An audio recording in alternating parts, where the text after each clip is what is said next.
আসসালামু আলাইকুম সবাইকে। ওয়েলকাম টু বর্ণ পয়েন্ট। আশা করি সবাই ভালো আছো। আমি তোমাদের বাংলা মেন্টর আশিক। আজকে ভাবলাম তোমাদের বাংলার বইয়ের একদম প্রথম দিকে যেই গল্পগুলো সেগুলোর ভিতরে একটা পড়াই শুভা। শুভা গল্পটা খুবই ইম্পর্টেন্ট এবং খুবই মজাদার। তো আমরা শুরু করি। শুভা গল্প শুরু করার আগে আগে আমাদের হচ্ছে লেখক পরিচিতিটা আগে বুঝতে হবে। শুভ গল্পের লেখক কে? শুভ গল্পের লেখক আমাদের বিশ্বকবি রবীন্দ্রনাথ ঠাকুর। তো তার তার সম্পর্কে যদি না জানা হয় তবে হচ্ছে মাঝে মাঝে এমসিকিউতে কিছু কিছু কোশ্চেন আসে যে আহ, লেখকের জন্ম কোথায়, লেখকের জন্ম সাল কত, মৃত্যু সাল কত, এগুলো না জানলে এমসিকিউতে মার্ক পাওয়া খুবই কঠিন হয়ে যায়। তো সেই ক্ষেত্রে আমরা আগে রবীন্দ্রনাথ ঠাকুর সম্পর্কে জেনে নিই, তারপরে শুভ গল্পতে যাব। তো রবীন্দ্রনাথ ঠাকুরের জন্ম কত সালে? তোমরা এখানে দেখতে পারতেছো সুভা লিখছে রবীন্দ্রনাথ ঠাকুর। রবীন্দ্রনাথ ঠাকুরের জন্ম, রবীন্দ্রনাথ ঠাকুর বাংলা 25শে বৈশাখ 1268 সালে জন্মগ্রহণ করেন। রবীন্দ্রনাথ রবীন্দ্রনাথ ঠাকুরের দুইটা জন্মসাল খুবই ইম্পর্টেন্ট, একটা ইংরেজি আর একটা বাংলা। বিশেষ করে বাংলাটা বেশি কোশ্চেন আছে। তো দেখো এখানে এই জিনিস ইম্পর্টেন্ট যে 25শে বৈশাখ 1268 সালে বাংলা, এটা কিন্তু বাংলা। এবং এবং ইংরেজি 7ই মে 1861 সালে জন্মগ্রহণ করে। এই 7ই মে 1861 ডেট সহ সালটা মনে রাখা খুবই দরকার। যদি না হয় তাহলে কিন্তু মাঝে মাঝে তোমার হচ্ছে সাল দিয়ে দেয়, সাল দিয়ে আলাদা আলাদা ডেট দিয়ে কনফিউশন সৃষ্টি করে। তো এটা যদি তোমাদের মনে থাকে তাহলে অবশ্যই তোমরা এই সমস্যায় পড়বা না। এবং তিনি তখনকার সময়ে বিখ্যাত ঠাকুর পরিবারে জন্মগ্রহণ করেন। জোড়াসাঁকোরে ঠাকুর পরিবারে জন্মগ্রহণ করেন। ঠাকুর পরিবার তারা কিন্তু খুবই জমিদার ছিলেন। এবং তার পরিচয়, তার পিতা হচ্ছে মহর্ষি দেবেন্দ্রনাথ ঠাকুর, তার বাবার নাম হচ্ছে দেবেন্দ্রনাথ ঠাকুর। এবং তার দাদা হচ্ছে প্রিন্স দ্বারকানাথ ঠাকুর। তারা রবীন্দ্রনাথ ঠাকুর জন্মগত থেকেই জমিদার ছিলেন। এরপরে রবীন্দ্রনাথ ঠাকুর আসলে ছোটবেলা থেকেই, বাল্যকাল থেকেই তার প্রতিভার উন্মেষ ঘটে। বাল্যকাল থেকে কবি প্রতিভা তার উন্মেষ ঘটে। মাত্র 15 বছর বয়সে, তার মাত্র যখন 15 বছর বয়স, তখন তিনি বনফুল কাব্য প্রকাশিত করেন। যখন তার 15 বছর বয়স তখন সে বনফুল কাব্য রচনা করছিলেন এবং সেটা প্রকাশিত হয়েছিল। এবং তার মহান কীর্তি হচ্ছে গীতাঞ্জলি। গীতাঞ্জলি কেন গীতাঞ্জলি তার মহান কীর্তি? এই গীতাঞ্জলি, এটা যখন তিনি রচনা করছে, এই রচনার ফলে তিনি হচ্ছে এশীয়দের মধ্যে, পুরা এশিয়ার ভিতরে সর্বপ্রথম তিনি নোবেল পুরস্কার পায় সাহিত্যে। তিনি নোবেল পুরস্কার পেয়েছে সাহিত্যে 1913 সালে। এই সালটা খুব ইম্পর্টেন্ট। 1913 সালে তিনি সর্বপ্রথম এশীয়দের মধ্যে নোবেল পুরস্কার পান সাহিত্যে। এবং শুধু আমরা অনেকেই ভুল জানি যে গীতাঞ্জলি লেখার জন্য হয়েছে তিনি নোবেল পুরস্কার পেয়েছে, কিন্তু না। গীতাঞ্জলিকে যখন তিনি ইংরেজিতে অনুবাদ করে, সেটা লেখার মাধ্যমে তিনি নোবেল পান। এবং ইংরেজি অনুবাদের নাম হচ্ছে সং অফারিংস। এই জিনিসটা আমরা মনে রাখবা যে গীতাঞ্জলির ইংরেজি অনুবাদটাকে কি নামে লেখা হয়েছে। এই জিনিসটা যদি মনে রাখা হয় তাহলে তাহলে তোমরা মার্কটা পাবা। কিন্তু কারণ কি, মাঝে মাঝে গীতাঞ্জলি দেয় না, গীতাঞ্জলিকে সং অফারিংস দেয়। গীতাঞ্জলির ইংরেজি অনুবাদের নামটা কি, তখন ওটা জিজ্ঞাসা করে। এবং তার আরেকটা পদবি আছে, তিনি হচ্ছে ছোট গল্পের জনক। তিনি বাংলা সাহিত্যে প্রথম ছোট গল্পকে আবিষ্কার করছিলেন। এবং এট লাস্ট তার মৃত্যুর আগে আমরা তার হচ্ছে কিছু কিছু কিছু সৃষ্টি দেখাই। যেমন আহ, তিনি কিন্তু একাধারে ছিলেন সাহিত্যিক, দার্শনিক, শিক্ষাবিদ, সুরকার, নাট্য প্রযোজক ও অভিনেতা। এবং কাব্য, ছোট গল্প, উপন্যাস, নাটক, প্রবন্ধ, গান ইত্যাদি সাহিত্যের সকল শাখায় তার অবদান সমৃদ্ধ। তার অজস্র রচনার মধ্যে রয়েছে মানসী, সোনার তরী। এই সোনার তরীটা তোমরা যখন ইন্টারভিউ উঠবে তখন দেখতে পাবা। এটা একটা কবিতা। চিত্রা, কল্পনা, খনিকা, বলাকা, পুনশ্চ, চোখের বালি, গোরা, ঘরে বাইরে, যোগাযোগ, শেষের কবিতা। মাঝে মাঝে এই কোশ্চেনটা আসে যে শেষের কবিতা কি?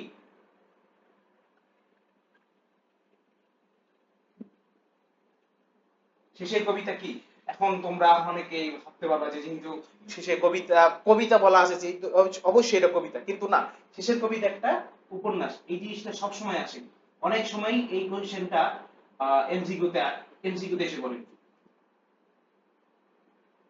তো এটা মনে রাখতে হবে যে শেষের কবিতা একটা উপন্যাস। তো এরপরে হচ্ছে যোগাযোগ, শেষের কবিতা, বিসর্জন, ডাকঘর, রক্তকরবী, গল্পগুচ্ছ, বিচিত্র প্রবন্ধ ইত্যাদি বিশেষভাবে উল্লেখযোগ্য। এবং শেষ শেষে তিনি মৃত্যুবরণ করেন কত সালে? এটা তো বাংলা ইম্পর্টেন্ট, বাংলা সালটা বাংলা 22শে শ্রাবণ 1368 সালে। কখন? এই জিনিসটা মনে রাখতে হবে যে 22শে শ্রাবণ বাংলা 1348 সালে, সরি 1368 না, 1348 সালে এই মহান। ইংরেজি হচ্ছে ইংরেজি মৃত্যু সাল হচ্ছে 7ই আগস্ট 1941 সাল। এই জিনিসটা মনে রাখতে হবে। অতএব তোমার এখানে আমি ছোট করে লিখে দিয়েছিলাম যে বাংলায় তার জন্ম হচ্ছে 1268 এবং মৃত্যু হচ্ছে 1348, এবং ইংরেজিতে জন্ম হচ্ছে 1861, মৃত্যু 1941। এই দুটো জিনিস খুবই ইম্পর্টেন্ট এখানে, এখানে খুবই ইম্পর্টেন্ট। আর ইম্পর্টেন্ট হচ্ছে উনি কত সালে নোবেল পুরস্কার পান এবং গীতাঞ্জলিকে কি নামে অনুবাদ করার মাধ্যমে তিনি এই নোবেল পুরস্কারটা পান, এটা ইম্পর্টেন্ট।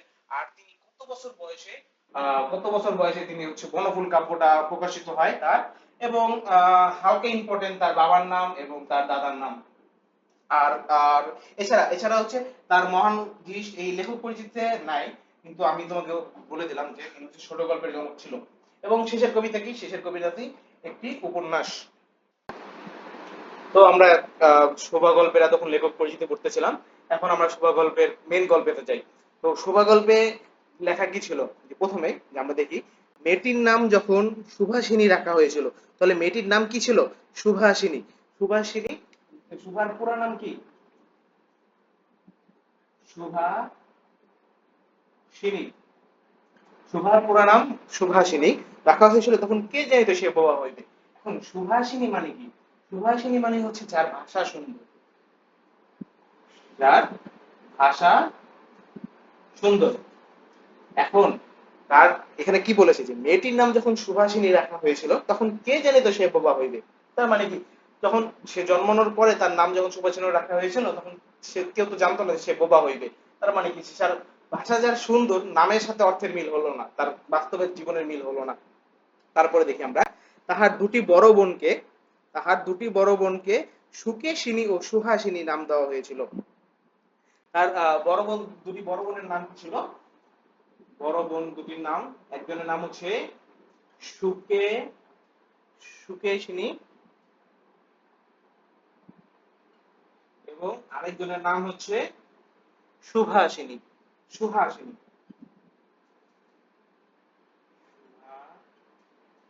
সুহাসিনী। আচ্ছা, সুহাসিনী মানে তো বললাম তোমাকে যার যার ভাষা সুন্দর, এবং সুকেশিনী মানে হচ্ছে যার চুল সুন্দর।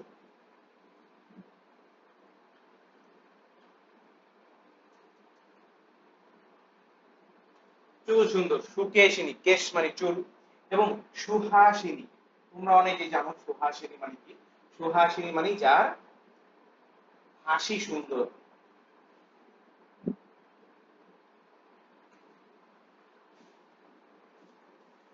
তো সুহাসিনী নাম দেওয়া হয়েছিল, তাই মিলের অনুরোধে সুকেশিনী ও সুহাসিনী এই দুই বোনের নামের মিলের সাথে তার নামটা রাখা হয়েছিল।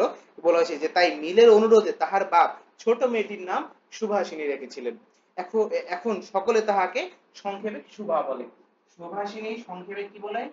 সুভা। সুভা বলতেছে।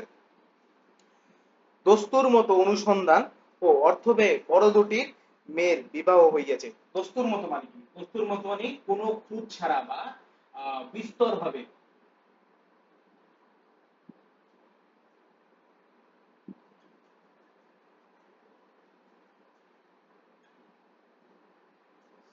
ভাবে বড় করে, বড় আয়োজন করে, কোনো খুঁত ছাড়া তার দস্তুর মতো অনুসন্ধান করে তা, এবং অর্থ ব্যয়, অধিক অর্থ ব্যয়ে তার এই দুটি মানে সুকেশিনী ও সুহাসিনী বিয়ে দেওয়া হয়েছিল। এখন ছোটটি তার পিতামাতার নীরব হৃদয়ে ভারের মতো বিরাজ করছে। যেহেতু সুহাসিনীর কোনো ভাষা নেই, সুহাসিনী বাক প্রতিবন্ধী, এই জন্য যদিও তার দুই বোনকেই ভালোভাবে বিয়ে দেওয়া হয়েছিল, কিন্তু সুহাসিনীকে নিয়ে তার বাবা মা খুবই চিন্তিত। যেটা আমরা বলতেছিলাম যে যে কথা কয় না সে যে অনুভব করে ইহা সকলের মনে হয় না। আচ্ছা, যে কথা বলতে পারে না সে তো অনুভব করতে পারে, তাই না? কিন্তু এখানে বলছি যে যে কথা কয় না সে যে অনুভব করে ইহা সকলের মনে হয় না, মানে কেউ যে কথা না বলতে বলো সে অনুভব করতে পারে এটা মানুষ মনে করে না। এই জন্য তাহার সাক্ষাতে সকলে তাহার ভবিষ্যৎ সম্বন্ধে দুশ্চিন্তা প্রকাশ করিত। এখন সুভাষিনী তার দুই বড় বোনকে ভালোভাবে বিয়ে দিয়েছে, কিন্তু সুভাষিনী যেহেতু বাক প্রতিবন্ধী, এই জন্য তাহার সাক্ষাতে মানে তাকে দেখার পরপরই সবাই তাকে নিয়ে দুশ্চিন্তা প্রকাশ করত। সে যে বিধাতার অভিশাপ স্বরূপ তাহার পিতৃগৃহে আসিয়া জন্মগ্রহণ করিয়াছে, একথা সে শিশুকাল হইতেই বুঝিয়া লইয়াছিল। সুভাষিনী যে তার পিতৃগৃহে মানে কি বাবার বাড়িতে যে বিধাতার অভিশাপ স্বরূপ, তার মানে হচ্ছে কি সৃষ্টিকর্তার অভিশাপ স্বরূপ সে তার পিতৃগৃহে এসে পড়েছে, ইহা সে শিশুকাল হইতেই বুঝিয়া লইয়াছিল। তাহার ফল এই হইয়াছিল, সাধারণের দৃষ্টিপথ হইতে সে আপনাকে গোপন করিয়া দেখিতে সর্বদাই চেষ্টা করত। সুভা কি করতো? সুভা সবসময় সবার থেকে লুকিয়ে থাকতো, লুকিয়ে থাকতে পছন্দ করতো।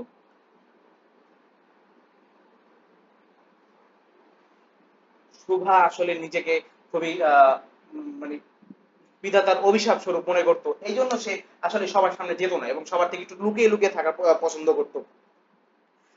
আচ্ছা, দৃষ্টিবশে আপনকে গোপন করিয়া রাখিতে সর্বদাই চেষ্টা করিত, মনে করিত আমাকে সবাই ভুলিলে বাঁচি। শোভা নিজেকে মনে করতো যদি সবাই আমাকে ভুলে যায় তবেই আমি বাঁচতে পারি। কিন্তু বেদনা কি কেউ কখনো বলে? আসলে দুঃখ তো কেউ কখনো ভুলতে পারে না। তো পিতা মাতার মনে সে সর্বদাই জাগরুক ছিল মানে কি সর্বদাই পিতা মাতা তাকে নিয়ে সর্বদাই ভাবতো যে কি করবে তাকে নিয়ে, এই বাক প্রতিবন্ধী মেয়েকে নিয়ে কি করবে। এই জন্য বলেছে যে তার পিতামাতা সর্বদাই জাগরুক ছিল তার পিতামাতার মনে। বিশেষত এই লাইনটা ইম্পর্টেন্ট, তাহার মা তাহাকে গর্বের কলঙ্ক মনে করত। তাহার মা তাহাকে গর্বের ত্রুটি মনে করত।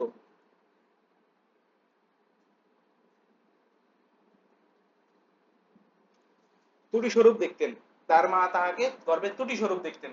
কেন দেখতেন? তারপরে লাইনটাই লেখা আছে যে কেননা মাতা মাতা পুত্র অপেক্ষা কন্যাকে নিজের অংশ রূপে দেখেন, কন্যার কোনো অসম্পূর্ণতা দেখিলে সেটা যেন বিশেষ রূপে নিজের লজ্জার কারণ বলিয়া মনে করেন। তার মানে কি কন্যা মাতা কন্যার কোনো অসম্পূর্ণতা বা কন্যার কোনো দোষ হলে সেটা যেন পুত্রের থেকে মানে পুত্রের থেকে সেটা যেন মার কাছে বেশি মনে হতো, যে কন্যার কোনো খারাপ মানে তার মার খারাপ। এই জন্য এখানে বলা হয়েছে যে আহ, আহ, মাতা পুত্র অপেক্ষা কন্যাকে নিজের অংশরূপ মনে করেন। কন্যাকে সে মা তার নিজের অংশের মনে করে, যে তার কন্যার কোনো ভুল হয়েছে মানে মাতারও ভুল হয়েছে, এরকম মনে করতেন। কিন্তু আহ, আহ, বরঞ্চ কন্যার পিতা বাণীকণ্ঠ, তার পিতার নাম কি? পিতার নাম বাণীকণ্ঠ। শোভার পিতার নাম কি হলো তখন? পিতা বাণীকণ্ঠ। এই জিনিসটা মনে রাখবা, তার পিতার নাম হচ্ছে বাণীকণ্ঠ। মাঝে মাঝে কোশ্চেন আসে, তার পিতার নাম কি? বাণীকণ্ঠ। তো যেটা বলতেছিলাম, তার পিতার নাম কি? বাণীকণ্ঠ। তার পিতা বাণীকণ্ঠ সুভাকে তাহার অন্য মেয়ের থেকেও অন্য দুই মেয়ের থেকেও বেশি ভালোবাসিতেন।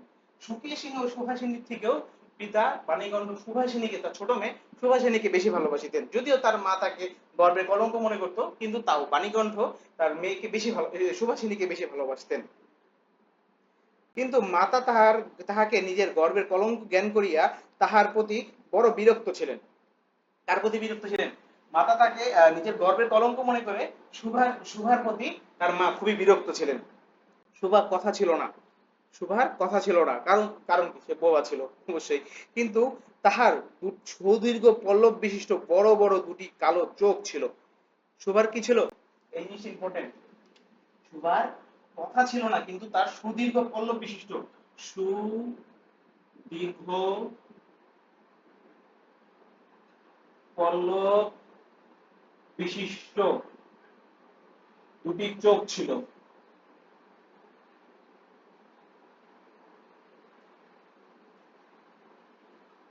এখন তোমাদের অনেকই কোশ্চেন থাকতে পারে, সুদীর্ঘ পল্লব বিশিষ্টতার মানে কি? সুদীর্ঘ পল্লব বিশিষ্টতার মানে হচ্ছে বড় বড় চোখের পাতা।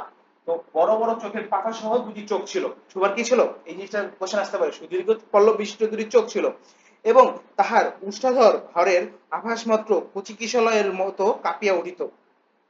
উষ্ঠাধর মানে কি? উষ্ঠাধর হচ্ছে উষ্ঠা এবং আধারের সন্ধি বিচ্ছেদ। তো উষ্ঠাধর মানে হচ্ছে ঠোঁটের উপর এবং নিচের। তো তাহার উষ্ঠধর ভবের আভাস মাত্র কচি কিশলয়ের মতো কাঁপিয়া উঠিত। কচি কিশলয়, কিশলয় মানে হচ্ছে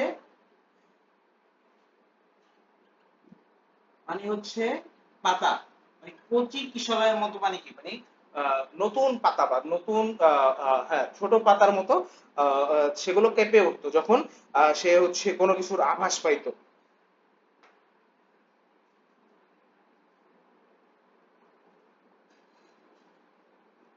কথায় আমরা যেভাবে প্রকাশ করি সেটা আমাদেরকে অনেকটা নিজের চেষ্টায় গড়িয়ে নিতে হয়, লইতে হয়। দেখো একটা জিনিস কথা বলি, যখন আমি যেমন তোমাদেরকে পড়াচ্ছি, তখন আমি যে এখন কি পড়াবো সেটা আমার নিজের ভেবে নিতে হবে। এই যে যে দস্তুর মতো ব্যাপারটা, এখন আমাকে বলতে, দেখে বুঝতে হবে যে এটা দস্তুর মতো, এই জিনিসটা অক্ষর লেখা আছে, দশ শয়তান সুকার র মত এগর মতো, এই জিনিসটা আমাকে আগে বানান করতে হয় ব্রেনে, দেন অ্যানালাইসিস করে দেন উচ্চারণ করতে হয়। তো এই জিনিসটা বলছি যে কথায় আমরা যে ভাব প্রকাশ করি সেটা আমাদেরকে অনেকটা নিজ চেষ্টায় গড়িয়ে লইতে হয়। যে ভাবটা আমরা কথা দ্বারা প্রকাশ করি সেটা আমাদের অনেক কষ্টের মাধ্যমে গড়িয়ে নিতে হয়। এই জিনিসটা তুমিও দেখো, তুমি এই জিনিসটা যখন একটা ওয়ার্ড তুমি যখন উচ্চারণ করবে সেটা তোমাকে নিজেকে ভাবতে হবে যে কি লেখা আছে, তখন তুমি তারপরে তুমি এই জিনিসটা বলতে হবে। কতকটা তর্জমা করার মতো, তর্জমা, তর্জমা তর্জমা মানে হচ্ছে অনুবাদ করা, বাংলা থেকে ইংলিশ, ইংলিশ থেকে হিন্দি, যে কোনো কিছু তর্জমা করার মতন। ঠিক আছে, সকল সময় সঠিক হয় না। এখন দেখো যে মাঝে মাঝে, সব সময় কিন্তু যেই ওয়ার্ডটা তোমার যে শব্দটা বাংলাতেও আছে সেটা যখন ইংলিশে করবে তখন মাঝে মাঝে কিন্তু ওয়ার্ডটা বা শব্দের অর্থটা চেঞ্জ হয়ে যায়। এই জন্য বলছে যে তর্জমা করলে সকল সময় ঠিক হয় না, ক্ষমতার অভাবে অনেক সময় ভুলও হয়। মানে তোমার তর্জমা করার ক্ষমতাটা যখন কম থাকবে বা ওই মেন অর্থটা যখন তুমি প্রকাশ করতে কম পারবা, তখন তোমার মাঝে মাঝে অর্থটা কিন্তু তর্জমা করা কিন্তু ভুলও হবে। কিন্তু কালো চোখকে কিছু তর্জমা করতে হয় না। তুমি দেখো, জাস্ট তুমি যদি মুখ দিয়ে কথা বলো তখন কিন্তু তোমাকে ভাবে চিন্তে উত্তর দিতে হবে, কিন্তু যখন তুমি জাস্ট বোবা হয়ে থাকবা, তোমার কোন কথা বলতে পারবা না, তখন তুমি জাস্ট যখন চোখ দিয়ে কথা বলবা তখন কিন্তু তোমাকে সেই তর্জমাটা করতে হবে না, তোমাকে সেটা ভাবতে হবে না, তোমাকে সেটা এক্সপ্রেশন করতে হবে না, জাস্ট তোমার মুখের মুখভঙ্গি দেখে এবং তোমার চোখ দেখেই তার তোমার অপোজিট সেটা বুঝে যাবে। যেমন তুমি যদি রাগ করো, তুমি যেরকম এক্সপ্রেশন দিবা সেটা কিন্তু তোমার মুখে বলা লাগবে না, জাস্ট মুখে এক্সপ্রেশন দিয়েই তুমি রাগ করার সেটা বুঝাতে পারবা, আবার হাসলেও সেটাও বুঝাতে পারবা। ঠিক আছে, মন আপনি তাহার উপরে ছায়া ফেলে, মনে যা আছে সেটা একা একাই তোমার চোখ দিয়ে প্রকাশ করবে, তুমি কিন্তু প্রকাশ করা না লাগলেও তোমার মনে যা আছে সেটা তোমার এমনি এমনি প্রকাশ পেয়ে যাবে। ভাব আপনি তাহার উপরে কখনো প্রসারিত কখনো মুদিত হয়। ভাব, এই তোমার মনের ভাবটা, এই ভাবটা তোমার চোখের মধ্যে, চোখের বা তোমার মুখের ভঙ্গিতে, বা আপনি, আপনি মানে নিজে, এখানে আপনি মানে কি, নিজ, তর্জমা মানে ছিল বহুবার, এবং আপনি মানে নিজ, আপনি মানে কিন্তু আপনি না, এটা আপনি না, এটা আপনি। ঠিক আছে, তো আপনি তাহার উপর কখনো প্রসারিত এবং কখনো মুদিত হয়। কখনো প্রসারিত মানে কি, কখনো বেড়ে ওঠে বা কখনো বিস্তর ভাবে প্রকাশ করে, কখনো অল্প ভাবে প্রকাশ করে। মুদ্রিত হয়, মুদ্রিত মানে অল্প ভাবে, কখনো উজ্জ্বল ভাবে জ্বলিয়া ওঠে। যখন তুমি খুশি হয়ে যাও তখন কি তোমার চোখ মুখগুলি উজ্জ্বলতা দিয়ে ভরে যায় না, তুমি খুব খুশি হয়ে গেছো তখন তুমি হাসি খুশি হয়ে যাবে না, এবং এই জিনিসটা বুঝেছে উজ্জ্বল ভাবে জ্বলিয়া ওঠে। কখনো ম্লান ভাবে নিভিয়ে আসে, ম্লান ভাবে মানে কি, একদম ধরো তুমি দুঃখ পাইছো তখন চুপ হয়ে থাকো না তুমি, তোমার মুখের এক্সপ্রেশন দেখে তো মানুষ বুঝতে পারবে যে তুমি, তোমার মন খারাপ, অথবা যে তুমি কোনো এক্সপ্রেশন দিচ্ছই না, এরকম এটাকে বোঝায় ম্লান অনুভূতি। ম্লান ভাবে, কখনো অস্তমান চন্দ্রের মতো অনিমেষ চাহিয়া থাকে, কখনো দ্রুত চঞ্চল বিদ্যুতের মতো দিক বেদিক ক্রিয়া ওঠে। এটা কখনো হবে যখন তুমি কথা বলতে পারো না, তোমার মুখে তোমার মুখভঙ্গি সব তোমার এক্সপ্রেশন দ্বারাই প্রকাশ হবে। এই যেটা বলছিল যে কালো চোখকে তর্জমা করতে হয় না, মানে কালো চোখকে এক্সট্রা এক্সট্রা ভাবে বুঝাতে হয় না। মুখের ভাব বই অজন্মকাল যাহার অন্য ভাষা নেই, তাহার চোখের ভাষা অসীম উদার অতল স্পর্শ গভীর। মানে কি, মুখের ভাব নেই, মুখের ভাব বই অজন্মকাল যাহার নেই, মুখের ভাষা নেই, তাহার চোখের ভাষা অসীম উদার। তোমার ভাই, তোমার মুখের ভাষা নাই, তখন তুমি কি করবা, তোমার চোখের ভাষা কিন্তু অসীম এবং উদার হবে। তার কারণ কি, তুমি মুখ দিয়ে কথা যেটা বলতে পারো না সেটা তুমি চোখ দিয়ে বলতে পারবা, এবং হাজার হয়ে বলতে পারবা, কোনো কোনো লিমিটেশনই নেই। এই যে দেখো তুমি একটা জিনিস জায়গায় গেলা, ধরো একটা ফাংশনে গেলা, সেখানে তোমাকে বুঝে শুনে কথা বলতে হবে, একটা লিমিটেড কথা বলতে হবে। কিন্তু তুমি যদি কথাই যদি না বলতে পারো, তুমি চোখ দিয়ে হাজারো কথা বলতে পারো, কিন্তু কেউ তোমাকে কিন্তু আটকাতে পারবে না। তো এই জিনিসটা বলছে যে আহ, মুখের ভাষা, চোখের ভাষা অসীম, উদার ও অতল স্পর্শ গভীর। মানে অতল স্পর্শ গভীর, অতল স্পর্শ মানে কি, যার যেই জায়গার কোনো স্পর্শ নাই বা কোনো তল নেই, তলের অতল স্পর্শ গভীর, মানে এতটাই গভীর ভাষা। অনেকটা স্বচ্ছ আকাশের মতো উদয়স্ত সায়ালক নিস্তব্ধ রঙ্গভূমি। এই বাক্যহীন মানুষের মধ্যে বৃহৎ প্রকৃতির মতো একটি বিজন মহত্ব আছে। বিজন মানে কি? বিজন মানে, বিজন মানে হচ্ছে শান্ত প্রকৃতির সৌন্দর্য, শান্ত প্রকৃতির সৌন্দর্য।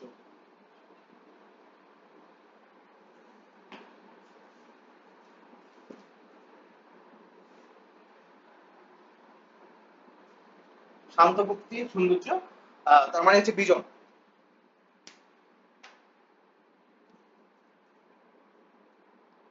বিজন মহত্ব আছে, এই জন্য সাধারণ বালক বালিকারা তাহাকে এক প্রকার ভয় করিত। যে বান্দা কথা বলে না, জাস্ট চোখ দিয়ে বড় বড় পল্লব বিশিষ্ট, এই যে সুদীর্ঘ পল্লব বিশিষ্ট তার চোখ আছে, বড় বড় পাতা বিশিষ্ট চোখ আছে, কথা বলে না, কিন্তু সে অনেক কিছু ভাবতে পারে, অনেক কিছু কথা, মানে চোখ দিয়ে হাজারটা এক্সপ্রেশন দিতে পারে। এইগুলো দেখে, এইগুলো দেখে সাধারণ বালক বালিকারা যারা হচ্ছে কথা বলতে পারে, খেলতে পারে, হাঁটা চলা করতে পারে, জাস্ট নর্মাল, তারা এই সুভাকে দেখে ভয় পেত। তাহার সহিত খেলা করিত না। সুভার সাথে আসলে কেউ খেলা করতো না। তো সে নির্জন দ্বীপপ্রহরের মতো শব্দহীন ও সঙ্গীহীন। দ্বীপপ্রহর মানে কি জানো? দ্বীপপ্রহর মানে হচ্ছে দুপুর।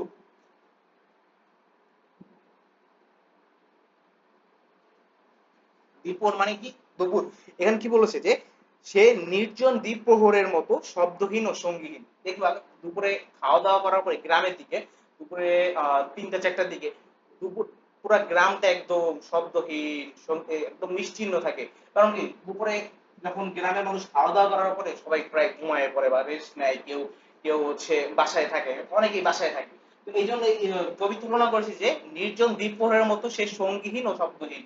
দুপুরটা যেমন একদম একা একা থাকে, কোনো শব্দ থাকে না, কোনো সঙ্গী থাকে না, এরকমই বোঝাচ্ছে শোভা কোনো খেলার সাথী ছাড়া সে নির্জন দ্বীপপ্রহরের মতন সঙ্গীহীন ও শব্দহীন। আচ্ছা, এরপরে আমাদের মেন জিনিস হচ্ছে গ্রামের নাম চণ্ডীপুর। এই জিনিসটা খুব ইম্পর্টেন্ট, কতে আসে কোশ্চেনটা। গ্রামের নাম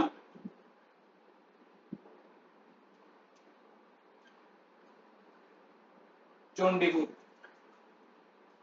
খুবই ইম্পর্টেন্ট এটা। সুভার কোশ্চেন আসে যে সুভার গ্রামের নাম কি?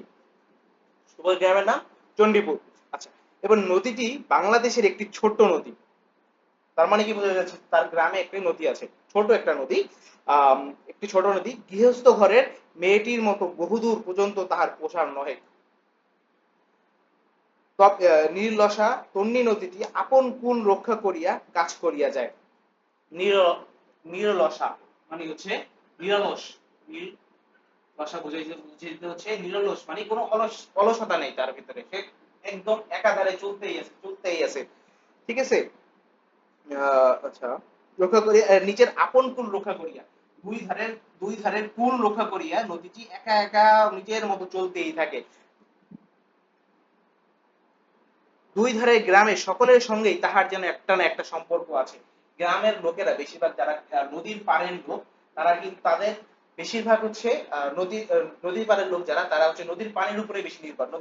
নদীর পানি দিয়ে রান্না করে, নদীর পানিতে গোসল করে, নদীর পানি দিয়ে কাপড় চোপড় ধোয়। এই জন্য এখানে লেখা আছে যে যে দুই ধারের লোকালয় এবং সরি, দুই ধারের গ্রামের সকলেরই সঙ্গে তাহার যেন একটা না একটা সম্পর্ক আছে। আচ্ছা, মানে কি, দুই ধারের গ্রামের লোক কোনো না কোনো ভাবে তার সাথে সম্পৃক্ত নদীটির সাথে।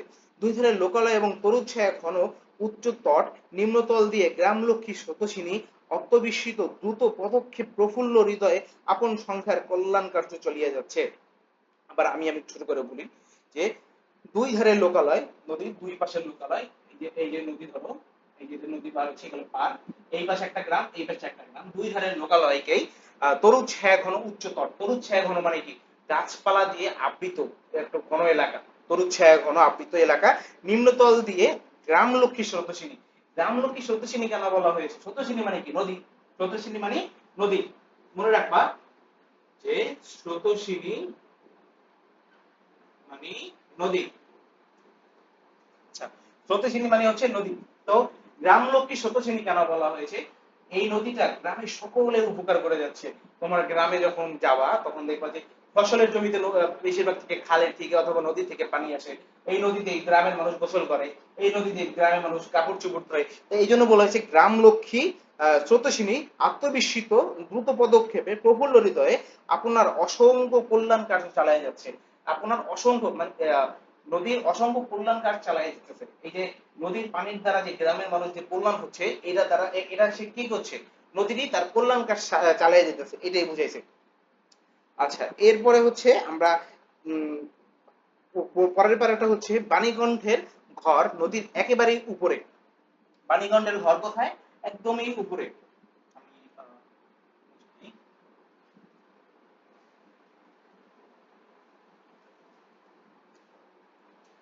বাণীকণ্ঠের ঘর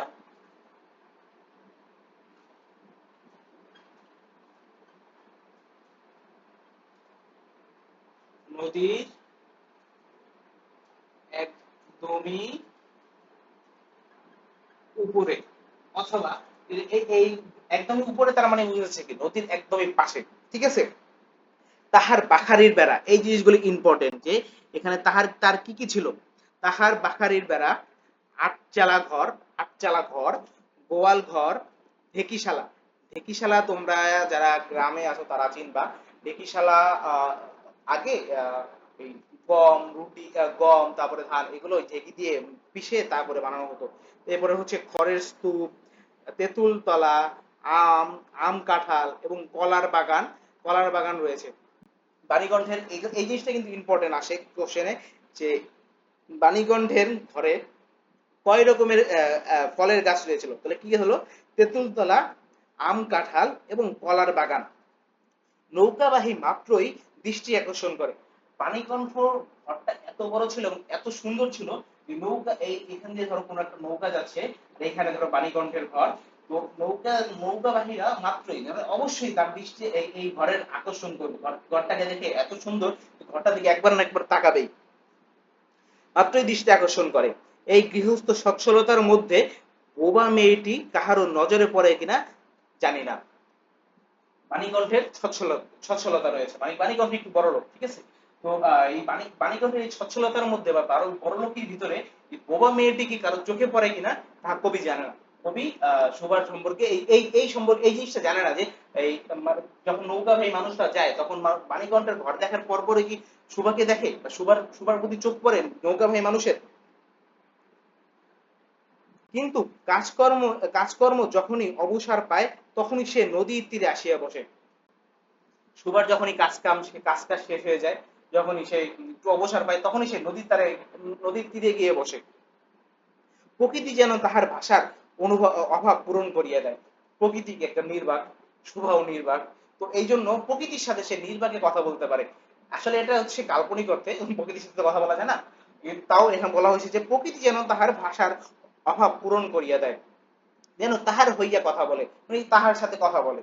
নদীর কলধ্বনি, লোকের কোলাহল, মাঝির গান, পাখির ডাক, তরুর মর্ম সমস্ত মিশিয়া চারিদিকে চলাফেরা আন্দোলন কম্পনের সহিত এক হইয়া সমুদ্রের তরঙ্গ রাশির ন্যায় বালিকার চিরনিস্তব্ধ হৃদয়ে উপকূলের নিকট আসিয়া ভাঙ্গিয়া ভাঙ্গিয়া পড়ে। প্রকৃতির এই বিবিধ শব্দ এবং বিচিত্র গতি ইহাও বোবার ভাষা। প্রকৃতির এখানে কি বলছে যে প্রকৃতির এই বিবিধ শব্দ, এখানে একটু আগে যেটা বললাম যে প্রকৃতির তরুছে তরঙ্গ রাশির ন্যায় বা প্রকৃতির দিকে যে সমস্ত তরুর মর্মর সমস্ত মিশিয়ে, তারপরে চারিদিকে চলাফেরা আন্দোলন কম্পনের সঙ্গীত, এগুলো প্রকৃতির বিবিধ শব্দগুলো এবং বিচিত্র গতি ইহাও বোবার ভাষা। এগুলো কোনোটারই নির্দিষ্ট ভাষা নেই, কোনোটাই উচ্চারণ করতে পারে না, জাস্ট এখানে কাল্পনিক ভাবে বোবার ভাষা বুঝিয়েছে। ইহা বোবার ভাষা, বড় বড় চক্ষু পল্লব বিশিষ্ট সুভার যে ভাষা তাহারই একটা বিশ্বব্যাপী বিস্তার। ঝিল্লির পূর্ণ তৃণভূমি হইতে শব্দাতীত নক্ষত্রলোক পর্যন্ত কেবল ইঙ্গিত ভঙ্গি সঙ্গীত ক্রন্দন এবং দীর্ঘ নিঃশ্বাস।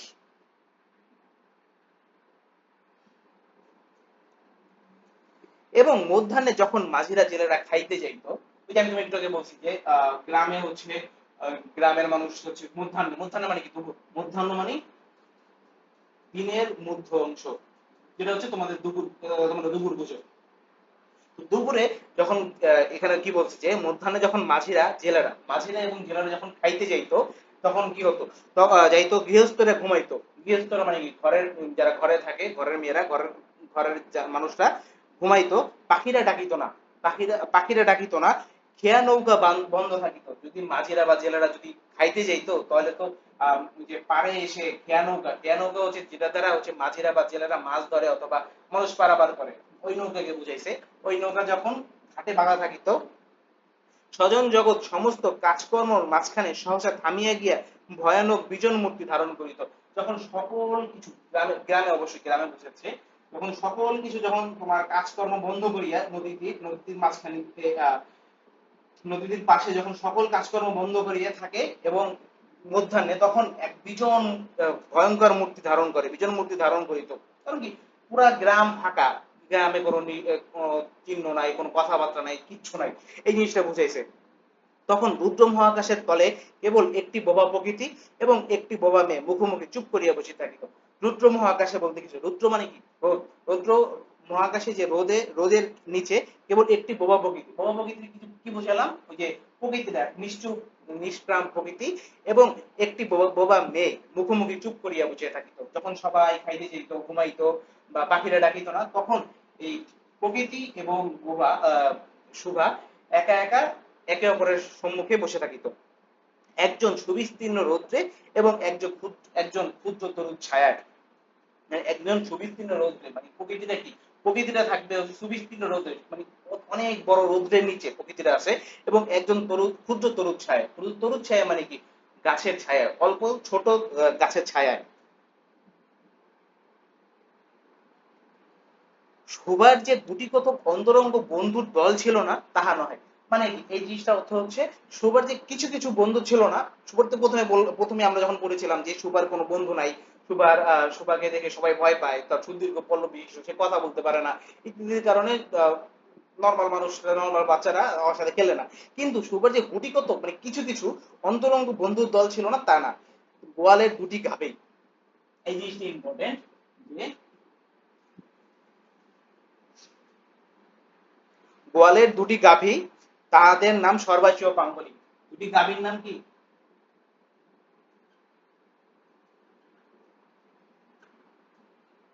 একটা হচ্ছে সর্বাসী,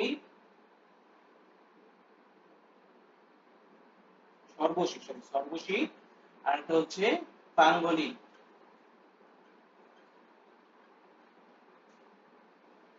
শোবার দুটি গাভী ছিল, একটার নাম হচ্ছে সর্বাসী এবং একটা পাঙ্গলি। সে নাম বালিকার মুখে তাহারা কখনো শুনে নাই। সে নাম বালিকার মুখে মানে শোবার মুখে তারা কখনো শুনে নাই। ওই দুটা গাভী, তাদের দুজনের নাম যে সর্বাসী এবং পাঙ্গলি, এই দুটো তারা কখনোই শোবার মুখে শোনে নাই। কিভাবে শুনবে, শোভা তো বোবা। তো কি বলেছে, যে কখনো শোনে নাই, কিন্তু তাহার পদ শব্দ তাহারা চিনিত। শোভা যে, শোভার পদ শব্দ মানে কি, পায়ের শব্দ, শোভা যখন আসতো তখন তারা বুঝতে পারতো, সর্বাসী এবং পাঙ্গলি বুঝতে পারতো যে শোভা আসতেছে। তাহার কথাহীন একটা করুণ সুর ছিল। শোভার শোভা যেহেতু কথা বলতে পারতো না, তাই তার কথাহীন কিছু করুণ সুর ছিল। তাহার মর্ম তাহারা ভাষার অপেক্ষা সহজে বুঝিত। তাহার সুভার যে কিছু মানে কথা যে বলতে পারে না, এই জন্য যে তার মুখে যে কিছু একটু সুর বের হয় বা শব্দ এরকম ইত্যাদি উল্টোপাল্টা শব্দ বের হয়, এই শব্দগুলো তারা নর্মাল ভাষার অপেক্ষা বুঝতে পারতো। কারণ তারাও মানে ভাষা নাই, তাদেরও ভাষা নাই, সুভারও ভাষা নাই, তারা দুই ভাষাবিহীন প্রাণী, একে অপরের কথা মানে অনুভব করতে পারতো, ঠিক আছে। এবং হচ্ছে অপেক্ষা বুঝিত।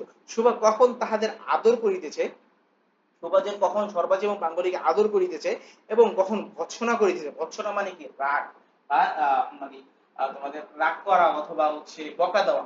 ভৎসনা মানে বকা দেওয়া।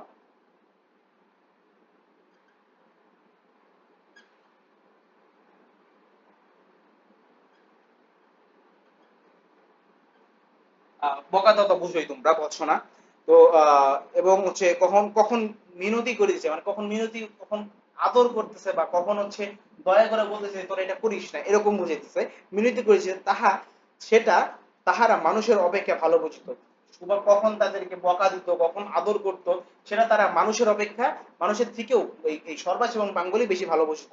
সুবা গোয়ালে ঢুকিয়া দুই বাহুর দ্বারা সর্বাসী গ্রীবা বেষ্টন করিয়া তাহার কানের কাছে আপনার গণ্ডদেশ ঘর্ষণ করিত।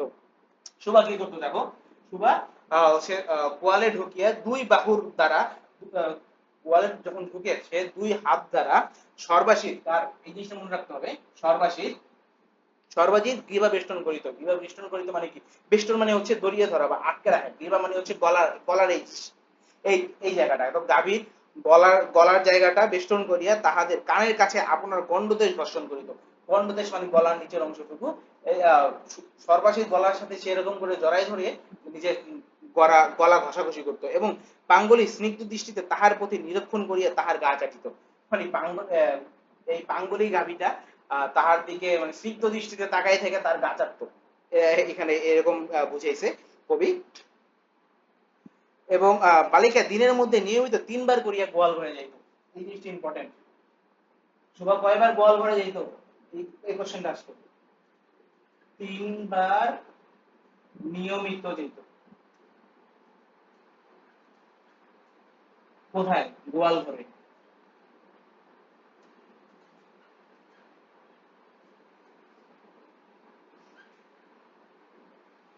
এই জিনিসটা মনে রাখতে হবে তোমাদের। এরপরে হচ্ছে 3 বার করিয়া গোয়াল ঘরে যেত, তাহা ছাড়া অনিয়মিত আগমন ছিল। 3 বার সে ডেফিনেটলি যেত, কিন্তু তারপরও এই 3 বার ছাড়াও তার হচ্ছে অনিয়মিত কিছু মাঝে মাঝে যেত। 3 বার ছাড়া মাঝে মাঝে 2-1 বার যেত। এই জন্য বলছে তাহা ছাড়া অনিয়মিত আগমনও ছিল। গৃহে যেদিন কোনো কঠিন কথা শুনিত, সেদিন সে অসময়ে তাহার এক মুখ বন্ধু দুটির এই মুখ বন্ধু দুটির কাছে আসিত। এখানে মুখ বলতে কিন্তু মুখ না, এখানে কিন্তু মুখ নয় দীর্ঘকার ক, মুখ মানে বধির বা বোবা, বোবা বুঝেছে, বধির না সরি, বোবা বন্ধুটির কাছে যেত। যখন যে বাড়িতে কিছু মানে খারাপ কথা শুনতো বা তাকে তার মা বাবা তাকে বকা দিত, তখন সে তার এই মুখ বন্ধু দুটির কাছে আসতো। তার মানে বোবা বন্ধু দুটির কাছে আসতো। এই বোবা বন্ধু দুটি কে? সর্বাসী এবং পাঙ্গলি। ঠিক আছে।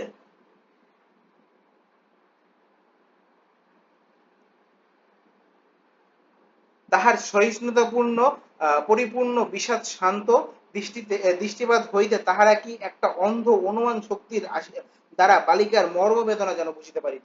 যে দৃষ্টিশক্তি যখন তার, ওই যে বললাম না যে যার ভাষা নেই তার চোখের ভাষা আছে, তো ওই চোখের এক্সপ্রেশন দেখে এই সর্বাসী ও পাঙ্গলীয় বুঝে যেত যে তার কোন একটা কষ্ট হয়েছে, মর্মবেদনা যেন বুঝিতে পারিত। সর্বাসী ও পাঙ্গলী তার কষ্টটা বুঝতো তার মুখের এক্সপ্রেশন দেখে। এবং সুভার গা ঘেঁষিয়া আসিয়া অল্পে অল্পে তাহার বাহুতে শিং ঘষিয়া ঘষিয়া তাহাকে নির্বাক ব্যাকুলতার সহিত সান্ত্বনা দিতে চেষ্টা করিত। তার মানে কি হচ্ছে, সুভার কাছাকাছি আসতো এসে এবং আস্তে আস্তে তার শিং ঘষে ঘষে তাকে মানে মর্মবেদনার সান্ত্বনা দিত, যে কষ্টের সান্ত্বনা দিত আস্তে আস্তে করে। বুঝতে পেরেছো? ইহারা ছাড়া ছাগল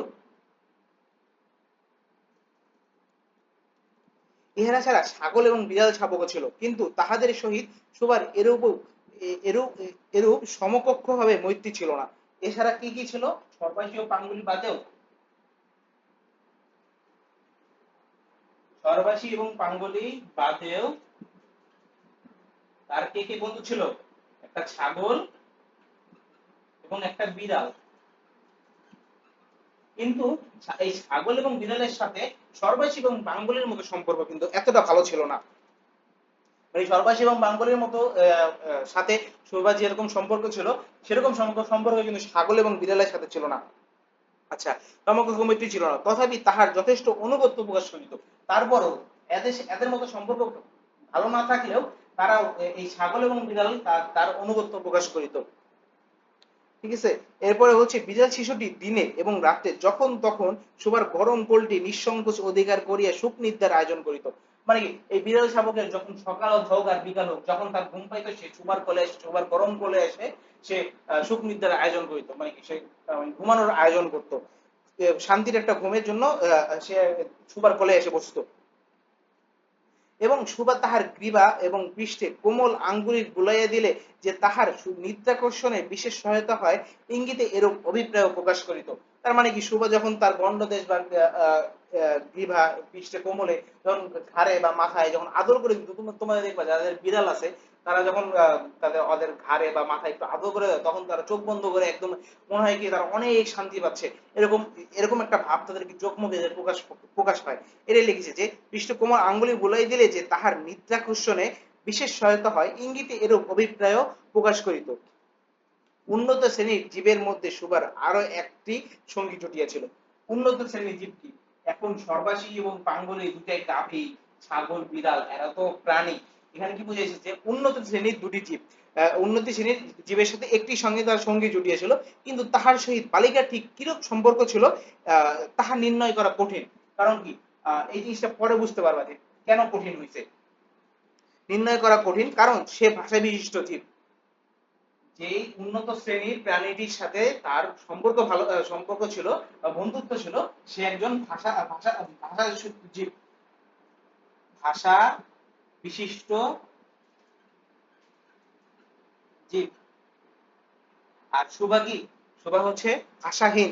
এই জন্য বলেছে যে উন্নত শ্রেণী, কিন্তু তাহার সহিত বালিকার ঠিক কিরূপ সম্পর্ক ছিল তাহা নির্ণয় করা কঠিন, কারণ সে ভাষা বিশিষ্ট জীব, সুতরাং উভয়ের মধ্যে সমভাষা ছিল না। তার মানে বুঝতে পারতেছি যে যেহেতু সুভা হচ্ছে ভাষাহীন এবং হচ্ছে এবং তার আরেকজনের সাথে যার সাথে তার বন্ধুত্ব ছিল সে ভাষা বিশিষ্ট, এই জন্য বোঝা যাচ্ছে যে তাদের মধ্যে সমভাষা ছিল না। তো আজকে এই পর্যন্তই। আমরা আজকে এই পর্যন্ত শেষ করি, অনেকটাই পড়ে গেছি। এর পরের অংশটুকু আমরা পার্ট 2 এ ইনশাআল্লাহ শেষ করব। তো আজকের জন্য এতটুকুই। ভালো থাকো।